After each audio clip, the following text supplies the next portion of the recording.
Hello everybody, SlimKirby here. Welcome back to more of the Spyro the Dragon playthrough, part of the Spyro Reignited trilogy.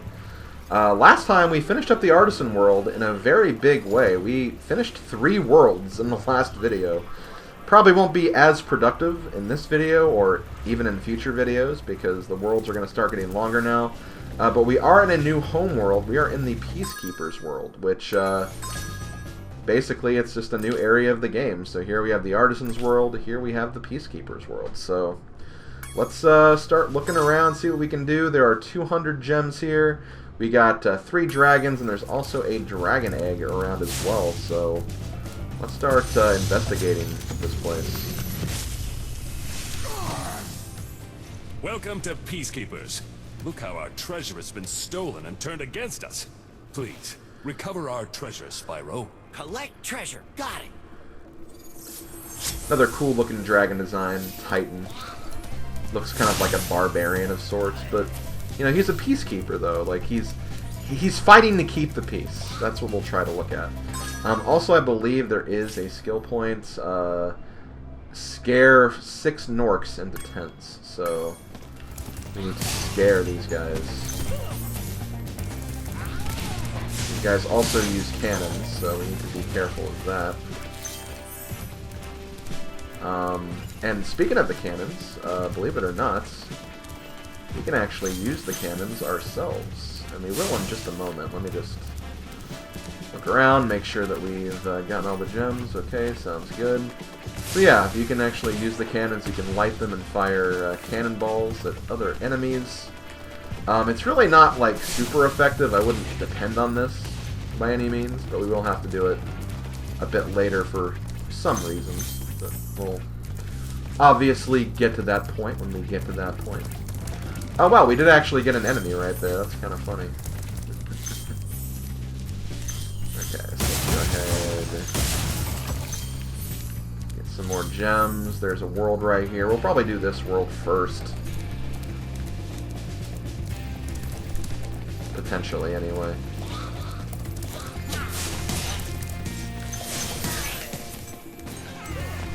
Okay, so we scared 2 of them in the tents right there. I think it's just a case of you have to destroy one guy. Okay, they're hiding. Oh, there we go. Okay, we actually scared them all in the tents. And do not worry, if you scare them in the tents, you can still get them. You just have to burn their tents. I know it's cruel, but these guys are part of Nasty Nork's brigade, so we need to take care of them as much as we can. The Magic Crafter's world is far away and very dangerous. Maybe if you find 1,200 stolen treasure, I'll show it to you. Okay, so there's the balloonist for this world, so we need to get... and that's the thing, the condition for going to the next world actually changes for each world. So it's not just rescuing Elder Dragons, now we have to get gems. So make sure you collect gems, is essentially the lesson here. Okay, so that explains where all the skill point came from, because all those guys ran into hiding immediately. I'm surprised they only asked for 6 to be scared into the tents for the skill point, because I feel like they could have actually made a couple more than that. But I mean, what am I going to do? Complain about a easy skill point? Definitely not. Hey, Spyro. Sparks the Dragonfly has been doing a good job protecting you. Make sure to keep him strong by feeding him lots of butterflies. Thanks, Magnus. You've done a great job moderating my chat room and my streams. It's funny, because there's someone in my stream chat named Magnus. I don't think it's any relation to the dragon, though. Or the same person. But still.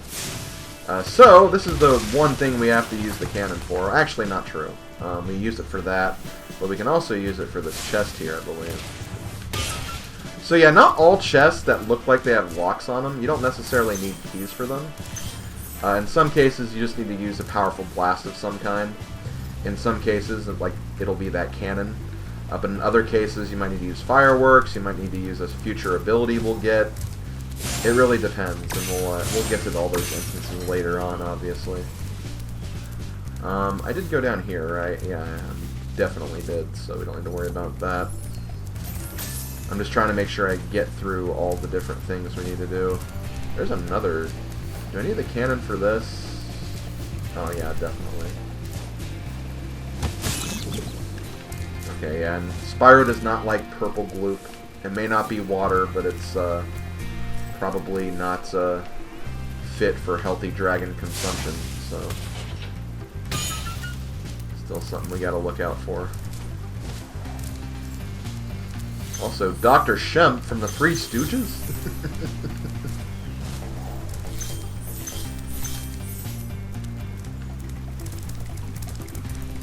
I believe we need to go...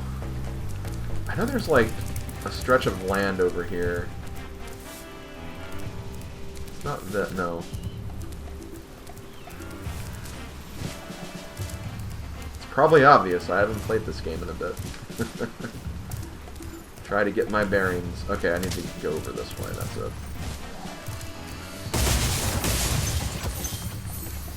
I'm pretty sure I can get up there. Yep. Night flight? Hey, we have another flight level. So yeah, you could maybe do that level if you want first. Like, you don't have to do them in the order I do them. You can approach them in any way you want. That's honestly kind of the cool thing about this game, is that you have, you know, that option. You don't necessarily have to go through things in a proper order. Heck, you can even, like, go to a future world and work on that world before you come back and do PeaceKeepers, because, remember, you only need 1,200 gems to move on to the next level. And we're actually, like, not too far away from that. Like, if you collect all the gems here, you'll have enough to do that, so... It's kind of interesting how it works out in that way. Well done, Spyro. Keep up the good work, and I know you'll fulfill your destiny. Destiny? I just want to kick some... Just toast those enemies and collect the treasure. I don't think Spyro would have said a bad word there. He would have probably just said butt. I don't know. We didn't have to censor him there, game. Even then, ass is not that bad. Okay, so let's get those. So we have a key. I'm glad I got the key first, because that'll actually save us backtracking later. But we need to go over here, because I believe the treasure chest is in here. Indeed it is, after we get a couple of other treasure chests first. Come on, there we go. And usually with missing only 10 gems, that's a pretty good indication that, yeah, we're good. So got all the gems, got 100% completed, so we are actually done with that. So let's fly over here, and I guess we can start working in our first world here, so... I guess we'll just go to the one that we see in the distance here. We'll go to the Dry Canyon. It's not Wild Canyon or Dry Lagoon from Sonic Adventure 2, but maybe it's a combination of both of them. A combination of both of those Knuckles and Rouge levels. Yo, this is Spyro, and I'm back. I've been away for a while, but now it's time to kick some butt at Dry Canyon. Oh god, I had to make that reference. Okay. So anyway, let's take a look at what we have here. 400 gems, 4 dragons, and a dragon egg. So yeah, we've got our work cut out for us today, folks. Or at least for this particular level, anyway. 400 gems. That's the first time we've had a requirement over 200. So yeah, like I said before, we'll start reaching levels where there'll be a lot more things to collect, and in some cases you'll have to scour the entire land to find everything. But we do have a dragon egg thief here, John Thiefman, as we'll call him. I know when Snack Attack 8 actually did his blind playthroughs of the game, he called these guys Maddox Dragon Egg. So I'll just call him John Thiefman.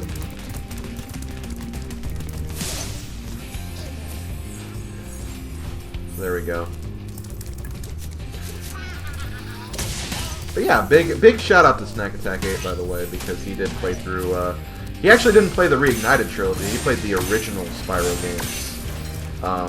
And it was actually kind of cool, because after I finished playing this game, I actually watched his Let's Play of Spyro 1, and it was interesting, not just to see another, like, blind perspective of the game, but also just being able to take a look at the original PS1 version compared to the Reignited, which is the first version I played, and it's kind of interesting to see, like, what was different. And, like, I mean, in terms of, like, core gameplay, like, nothing was different at all. Like, it's basically the same exact game, but, you know, obviously the sound and graphical presentation is a lot different, and I gotta say, I think I'm very, very thankful I actually experienced the Reignited trilogy versus the original version. Not that the original version looked bad or anything, it's just... They look like PlayStation games. They look like PlayStation 1 games, and I don't necessarily think the PlayStation 1 has aged very well. Honestly, I think N64 is actually... Not by much, mind you. I think N64 has aged a little better than what PlayStation has, at least in my opinion.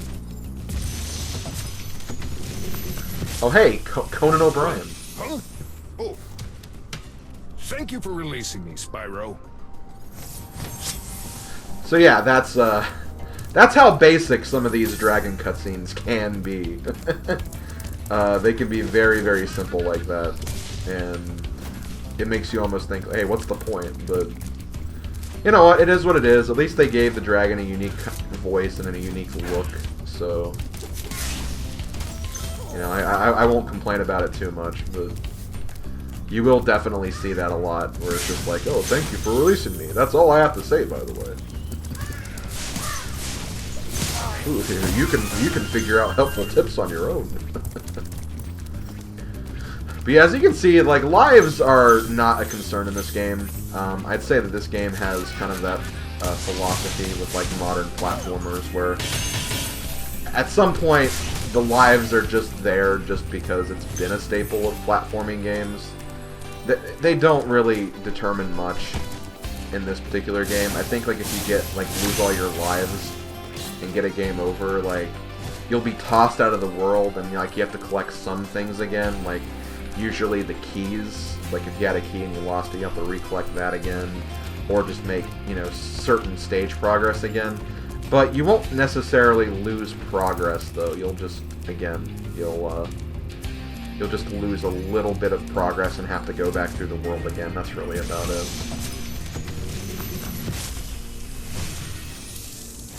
Dry Canyon rewards good gliders. You are a good glider, eh, Spyro? I was born to glide. I don't think Boris believed me. He gave me that which signified that, whatever you say, dude. So this level can actually be kind of tricky to get everything, because you have to definitely glide to a lot of far-off places, and there's a lot of different little areas that have treasure that you might end up missing. So you have to really be, vigilant in terms of, like, what you're looking for and where you're looking for certain things. So there's stuff over there. I'm trying to remember if this is something where I can glide, like, over this way. Okay, that's exactly what I thought this was. Perfect. Okay, so let's get the key first.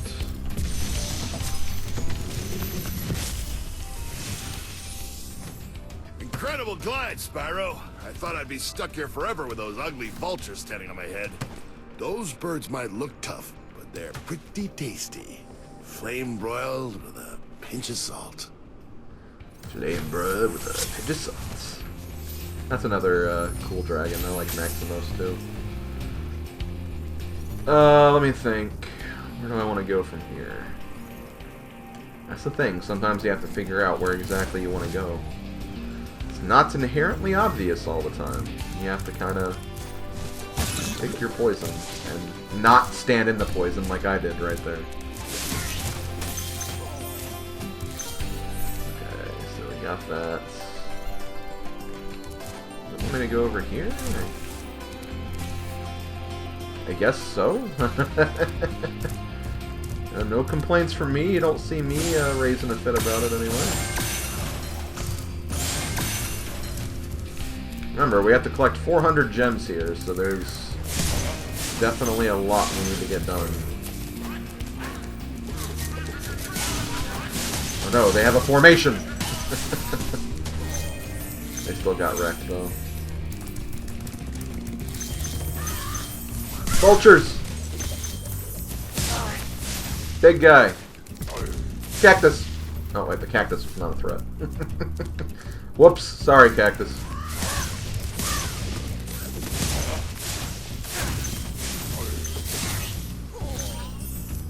Okay, so we got all that. Okay, we're on the last 100 gems, so we're getting there, we're getting there. We making prog. We making prog. I think this is the last Elder Dragon, too.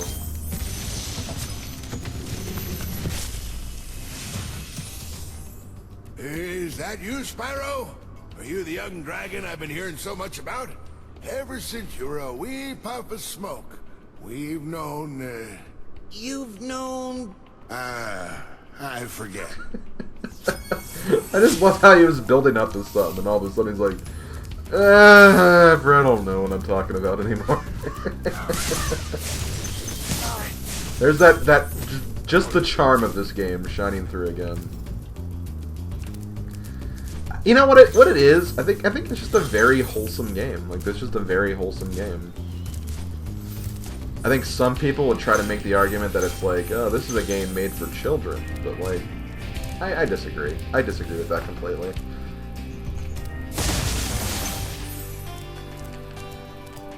It's just a very, very wholesome game, and I enjoy it for that. Oh god. Okay, new kind of treasure chest. That is a dynamite chest. If you see a stick of dynamite or fireworks on it, light it, but then run away, because it'll explode, and if you're in the radius, you will take damage, so keep that in mind.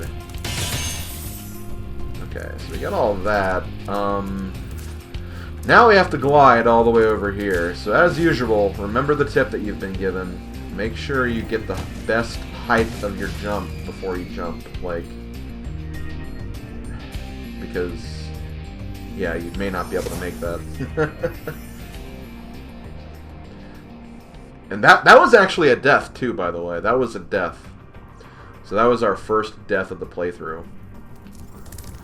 Which sucks, because, again, that's probably a jump that if I were playing the original version of the game, that probably wouldn't have happened, but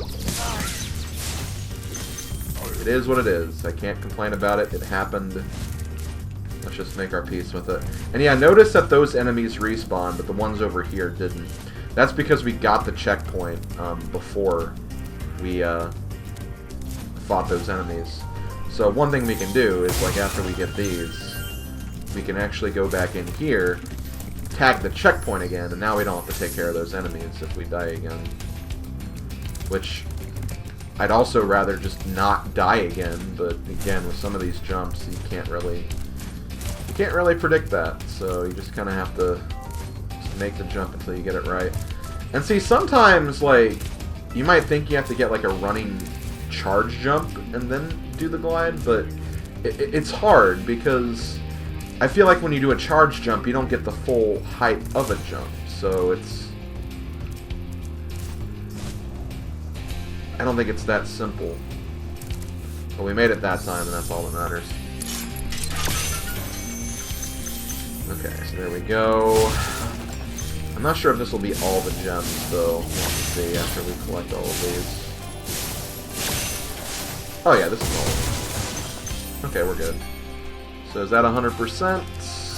Indeed it is. Okay, we are done with Dry Canyon.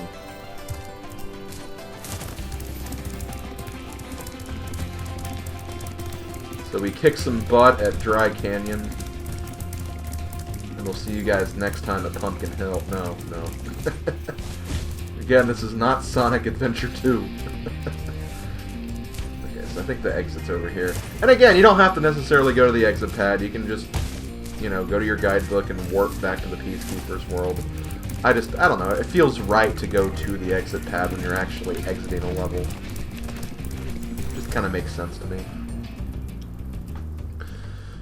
So yeah, I know this was not exactly a long video, but I think I am actually going to go ahead and end this video here.